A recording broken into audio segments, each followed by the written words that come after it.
So, per a Boxing Scene article, according to BoxingScene.com, Danny Garcia has refused the idea of fighting Jaron Boots Ennis. He said the following. Let me read you the whole article. The title of the article says, Danny Garcia on fighting Jaron Ennis. Quote, he has his own journey, I have mine. Danny Garcia believes that Philadelphia welterweight Jaron Ennis will reach the top of the division sooner or later. Just don't necessarily expect it to happen at Garcia's expense.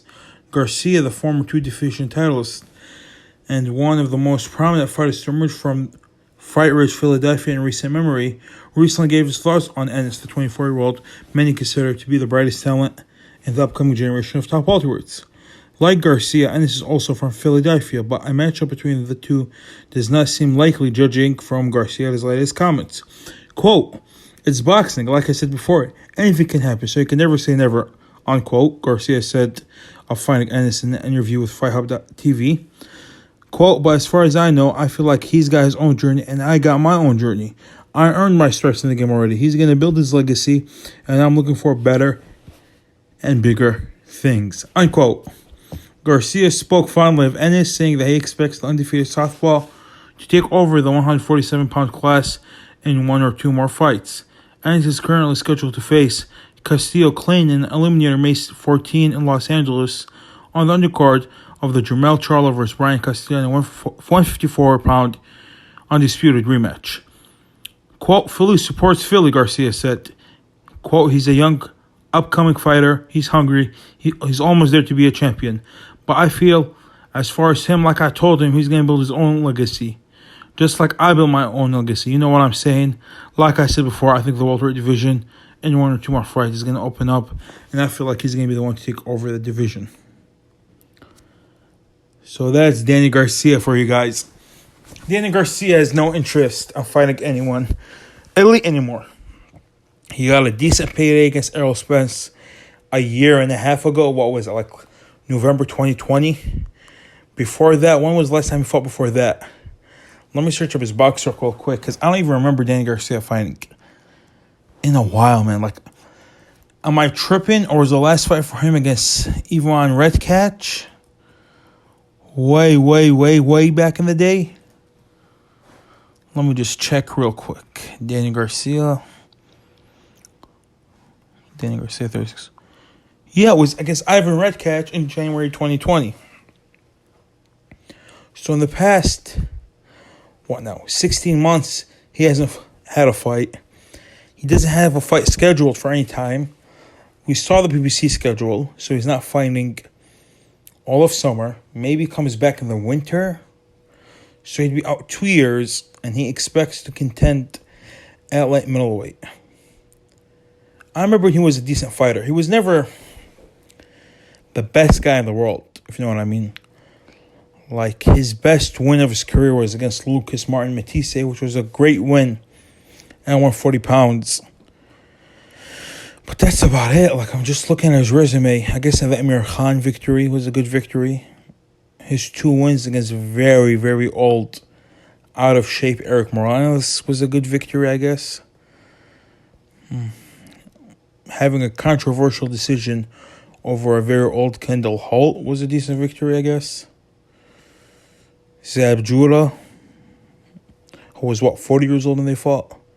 He lost to Mauricio Herrera, we all know that. I thought he lost to Lamont Peterson. He beat a very inactive, coming out of retirement, Paulie Malignaggi. He beat a very much past Robert Guerrero. That's about it. He beat Samuel Vargas in a non-title fight. Then got beat against Keith Thurman. Was almost dropped and stopped in the first round, in my opinion. Knocked out Brandon Rios. That was a brutal knockout. But that's Danny Garcia, man. He was never going to fight Jaron Ennis. And he wants to move to 154. I felt like he had zero power at 147. In my opinion. He has a knockout percentage of 53%. Who is he going to beat at 154? Like, who is that guy they'd be like, yeah, Danny Garcia's going to beat that guy. Does anyone give Danny Garcia a chance against Castellano or Charlo? I doubt it. Okay, let's look at the two guys below them. Does anyone give him a shot against Lubin and Zhu? I doubt it too. I don't see it. Honestly, what he's doing with his career, he just call it quits if he has no interest in fighting a top 5 opponent at 147. But I wasn't shocked at this. I wasn't. I knew Jaron Ennis. He's not going to fight Jaron Ennis. Give me your thoughts in the comment section below. Like and subscribe and enjoy the video. And give me your thoughts about Danny Garcia. What do you guys think he's going to do next? Yeah, that's it. Sadiq Boxing out. Actually, one more thing. I know I said Sadiq Boxing out and all that thing, but according to Ben Shalom, boxer promoter, I know I said boxer promoter. He's not literally just a boxer promoter. His promotional company is called Boxer, XX Boxer. Yeah, he said that they've thrown a lucrative offer at Danny Garcia for a fight with Kell Brook at 154. For Danny Garcia to go to the UK and fight Kell Brook. And they're waiting on Danny Garcia's response. Danny Garcia won't go out there for at least $5 million.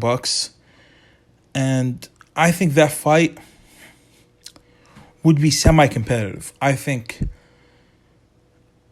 Danny Garcia has a chance to stop Kell Brook late. But for the first 6 rounds, it's going to be all Kell Brook. Kell Brook can even get a quick stoppage if Danny Garcia is completely rusty. But I don't see Danny Garcia coming off until late. Danny Garcia has a very low work rate, so he'll let you work early. But he usually gets on if you get tired late. Like even against Errol Spence, I thought was a clear fight to score. I think Spence won the first 8 or 9 rounds, but then Garcia won the last 3 or 4 rounds.